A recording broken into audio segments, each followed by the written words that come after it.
حضرت صلی اللہ علیہ وآلہ وسلم پر وحی کا ابتدائی دور اچھے سچے پاکیزہ خوابوں سے شروع ہوا۔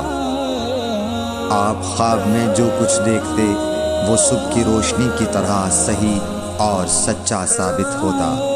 پھر من جانب قدرت آپ تنہائی پسند ہو گئے اور آپ نے غار حرا میں خلوت نشینی اختیار فرمائی اور کئی دن اور رات وہاں مسلسل عبادت اور یاد الہی و ذکر میں مشغول رہنے لگے۔ جب تک گھر آنے کو دل نہ چاہتا توشہ ہمراہ لیے ہوئے وہاں رہتے۔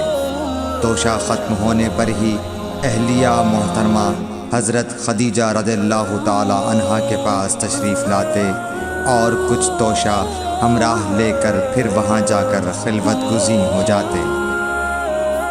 یہی طریقہ جاری رہا یہاں تک کہ آپ پر حق منکشف ہو گیا اور آپ غار حرا ہی میں قیام پذیر تھے کہ اچانک حضرت جبرائیل علیہ السلام آپ کے پاس حاضر ہوئے اور کہنے لگے کہ اے محمد پڑھو۔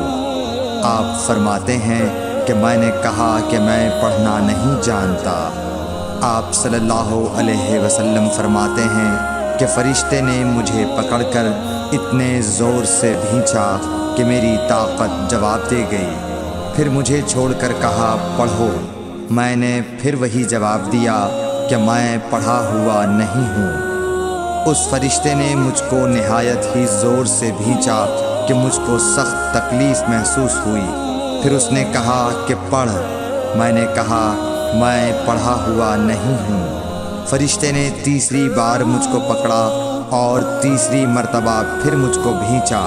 پھر مجھے چھوڑ دیا اور کہنے لگا کہ پڑھو اپنے رب کے نام کی مدد سے جس نے پیدا کیا اور انسان کو خون کی پھٹکی سے بنایا۔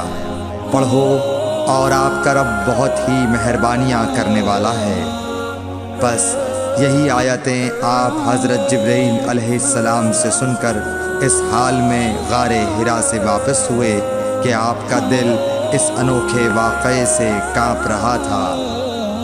آپ حضرت خدیجہ کے ہاں تشریف لائے اور فرمایا کہ مجھے کمبل اوڑھا دو، مجھے کمبل اوڑھا دو۔ لوگوں نے آپ کو کمبل اوڑھا دیا۔ جب آپ کا ڈر جاتا رہا تو آپ نے اپنی زوجہ محترمہ حضرت خدیجہ رضی اللہ تعالی عنہا کو تفصیل کے ساتھ یہ واقعہ سنایا اور فرمانے لگے کہ مجھ کو اب اپنی جان کا خوف ہو گیا ہے۔ آپ کی اہلیہ محترمہ حضرت خدیجہ رضی اللہ تعالی عنہا نے آپ کی ڈھارس بندھائی اور کہا کہ آپ کا خیال صحیح نہیں ہے۔ اللہ کی قسم آپ کو اللہ کبھی رسوا نہیں کرے گا۔ آپ تو اخلاق فاضلہ کے مالک ہیں۔ آپ تو کنبہ پرور ہیں، بے کسوں کا بوجھ اپنے سر پر رکھتے ہیں، مفلسوں کے لیے آپ کماتے ہیں، مہمان نوازی میں آپ بے مثال ہیں اور مشکل وقت میں آپ امر حق کا ساتھ دیتے ہیں۔ ایسے اوصاف حسنہ والا انسان یوں بے وقت ذلت و خواری کی موت نہیں پا سکتا۔ پھر مزید تسلی کے لیے حضرت خدیجہ رضی اللہ تعالی عنہا آپ کو ورقہ بن نوفل کے پاس لے گئیں جو ان کے چچا زاد بھائی تھے اور زمانہ جاہلیت میں نصرانی مذہب اختیار کر چکے تھے اور عبرانی زبان کے کاتب تھے۔ چنانچہ انجیل کو بھی حسب منشائے خداوندی عبرانی زبان میں لکھا کرتے تھے۔ انجیل سریانی زبان میں نازل ہوئی تھی، پھر اس کا ترجمہ عبرانی زبان میں ہوا۔ ورقہ اسی کو لکھتے تھے۔ وہ بہت بوڑھے ہو گئے تھے، یہاں تک کہ ان کی بینائی بھی رخصت ہو چکی تھی۔ حضرت خدیجہ رضی اللہ تعالی عنہا نے ان کے سامنے آپ کے حالات بیان کیے اور کہا کہ اے چچا زاد بھائی، اپنے بھتیجے محمد صلی اللہ علیہ وسلم کی زبانی ذرا ان کی کیفیت سن لیجئے۔ وہ بولے کہ بھتیجے آپ نے جو کچھ دیکھا ہے اس کی تفصیل سناؤ۔ چنانچہ آپ صلی اللہ علیہ وآلہ وسلم نے از اول تا آخر پورا واقعہ سنایا، جسے سن کر ورقہ بے اختیار ہو کر بول اٹھے کہ یہ تو وہی ناموس معزز رازدان فرشتہ ہے جسے اللہ نے حضرت موسیٰ علیہ السلام پر وحی دے کر بھیجا تھا۔